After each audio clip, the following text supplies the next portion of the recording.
वालेकुम भाई। मेरा नाम तस्लीम है। मेरे 2 साल तो गुर्दे वाश ਹੁੰਦੇ ਨੇ। ਪਹਿਲੇ ਮੈਂ ਵਾਸ਼ ਕਰਾਉਂਦੀ ਸਾਂ, ਮੈਨੂੰ ਬੜੀ ਪਰੇਸ਼ਾਨੀ ਹੁੰਦੀ ਸੀ ਅਤੇ ਜਦੋਂ ਦੇ ਤੁਸੀਂ ਮੇਰੀ ਫੀਸ ਜਮ੍ਹਾਂ ਕਰਾ ਦਿੰਦੇ ਹੋ 30,000 ਰੁਪਇਆ, ਉਦੋਂ ਦਾ ਮੈਂ ਬਆਸਾਨੀ ਆਪਣੇ ਵਾਸ਼ ਕਰਾ ਲੈਂਦੀ ਹਾਂ।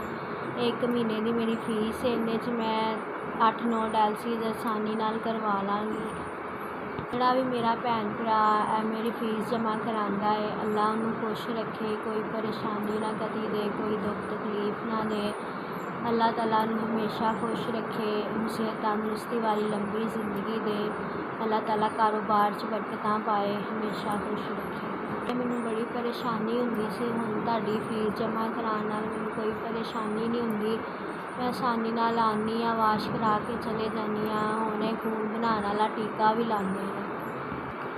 ਅੱਲਾ ਤਾਲਾ ਤੁਹਾਨੂੰ ਸਿਹਤ ਤੰਦਰੁਸਤੀ ਵਾਲੀ ਲੰਬੀ ਜ਼ਿੰਦਗੀ ਦੇ, ਤੁਹਾਡੇ ਬੱਚਿਆਂ ਨੂੰ, ਤੁਹਾਡੀ ਬੀਵੀ ਨੂੰ, ਸਭ ਨੂੰ ਅੱਲਾ ਤਾਲਾ ਸਿਹਤ ਤੰਦਰੁਸਤੀ ਵਾਲੀ ਲੰਬੀ ਜ਼ਿੰਦਗੀ ਦੇ, ਜ਼ਿਆਦਾ ਕਾਰੋਬਾਰ 'ਚ ਬਰਕਤਾਂ ਅਤਾ